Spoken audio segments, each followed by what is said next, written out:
Yo, what's good, everyone? FX Eli Trades here, back with another video. And as I said in the last video, guys, I was going to be breaking down every trade that I take, win or lose, on my 10K funding challenge with the Funded Trader.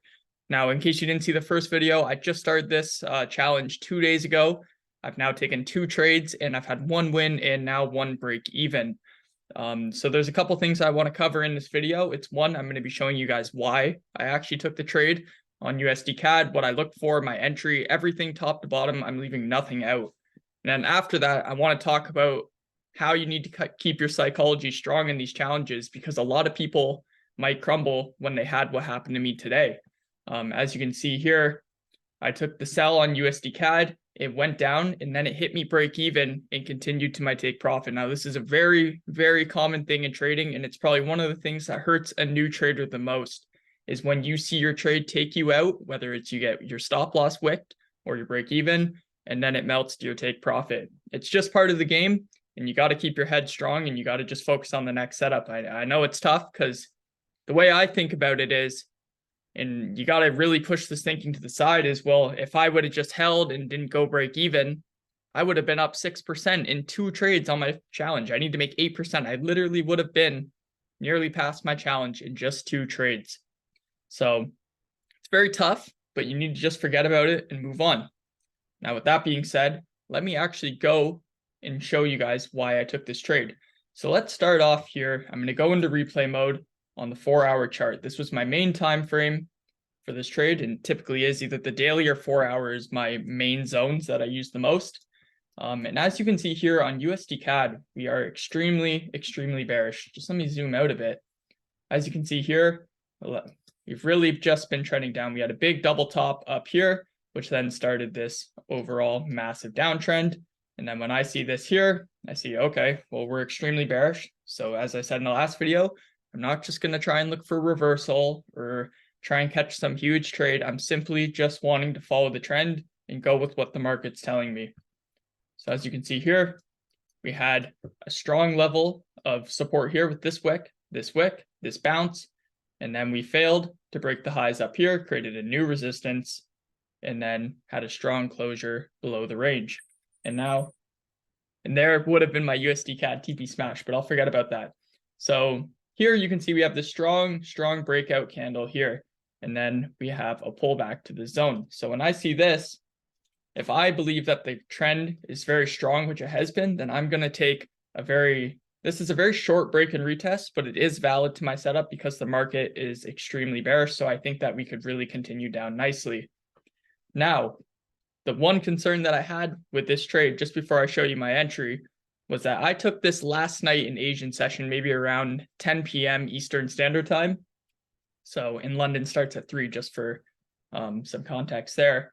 But we had CPI and we have FOMC today. So I knew that we'd have a heavy news day. So I was very cautious and wanted to go break even as possible, hopefully before all that news hit in New York session, which is 8 a.m. for me.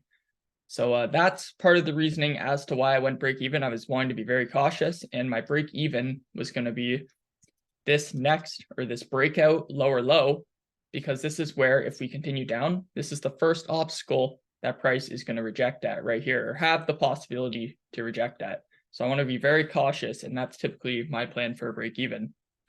Now, on the 4-hour, we're retesting the zone. So now, if you're new, or maybe you don't trade like this, you're wondering, well, how can we get involved? Well, I'm going to show you. So this is typically what I do. I usually like to go from the 4-hour to the 1-hour first. And I want to see, okay, what is price looking like? Is my pullback good? Well, on the 1-hour, you can see we have the breakout was very strong, and then we have a very corrective pullback. As you can see, my breakout was 1 candle, and then the pullback was 1, 2, 3, 4, 5, 6, 7. So we know that the momentum is still to the downside, and as you can see, we have wick. We're finding an area of resistance here, which is great. But I need a break of structure, and as you can see on the 1-hour, I really don't have much to work with in this area. So what do I have to do? I have to go to a lower time frame. I'm going to break it down until the structure is clear to what I think is fit. So nothing on the 30-minute, and then I get to the 15-minute, and what do I see? Well, now I have some more data to work with, because as you can see, we are now in this pullback structure, creating an uptrend. And what do I always preach? I want both my main time frame, which in this case is the 4-hour, And then I want my entry time frame, which in this case is the 10-minute. I think I entered 10 or 15-minute. I want my time frames to be in sync. So I need to wait for my 15-minute time frame to go bearish. As you can see, we are still bullish. So what do I need in order to find a breaker structure? Well, I see this big support here. And now we're kind of just ranging, right? Because we're just bounce, bounce, bounce, and we're in this range really. So I need a strong breakout below this area here. Now, just going to play a few candles. I think it was like this. And another thing I noticed was for an extra confluence, what do we have here? We have a head and shoulders pattern. We have left shoulder come down. We have the head. And now we've created the right shoulder here. So this is an extra confluence to go short. So I went down to my 10-minute for the entry. It was something like this. I didn't enter off that one. It was this candle. I took my entry and I put my stop loss above the zone. I think it was something like 18 pips. And then I had a 1-to-1. It was, yeah, about a 1-to-1. I always want a 1-to-1 at least to go break even. So it was a 1-to-1 to my break even point. So this was a very clean setup and I followed my plan perfectly. So let's just sit back and see what happened. As soon as I set the trade, man, I'm out. I set and forget that, and I just move on. So boom, boom, boom, eating some drawdown. If you would have been watching, you would have been scared, and boom. So now break even. At this time, when price is hitting break even, I'm waking up. It's still hovering here around like 8 or something like that. Yeah, I think I was up around 7. And now we see that price is starting to bounce. So we're finding, we knew that price was going to find or had the potential to find a bounce scenario here because this is the first place price could reject. So that's why I'm break even. I know that we have news tomorrow, so I'm very cautious because I don't, for all I know, it could be one candle to my stop loss, right? I have no idea. That's why you just really have to plan out your trade and stay very clear to your rules. Now, as you can see here, I got hit break even. It is what it is. For all I know, price could have kept going up and I might have lost 1.5%. So I went break even and that was the end of the trade for me. And now look what happens. What do we have here? Price continuing down and it would have just hit my take profit. So I'm not going to sit here and cry. I'm not going to sit here and change my strategy. I'm not going to sit here and dwell on the past and think, oh, maybe next time I won't go break even. No, because for all I know, the next time I don't go break even, that's the time I'm going to lose. So what am I going to do? I'm going to do the exact same thing that I did this time. And it just so happens that it wasn't in my favor today. But that's okay. And that's just part of trading. The sooner you can realize that shit happens and it's not always going to be perfect in Forex, that is what will make you a profitable trader. And ever since I started thinking like this, I'm doing much better in my trading. So I think USDCAD could really continue to keep falling down to these lows here. This was really like my overall target was this wick. We had this big trend line that we're now taking out.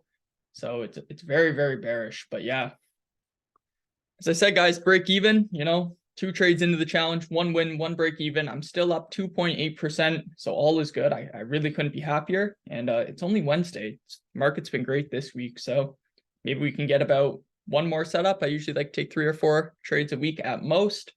So yeah, we'll just have to see what happens. And yeah, today's a heavy news day. So I'm just going to chill, take it easy, and maybe I'll look for a setup tomorrow. But hope you guys enjoyed this video. I hope you maybe found something helpful. And, just remember, follow your plan, stick to your rules, and keep your mental strong, and you will get there. Just keep trading.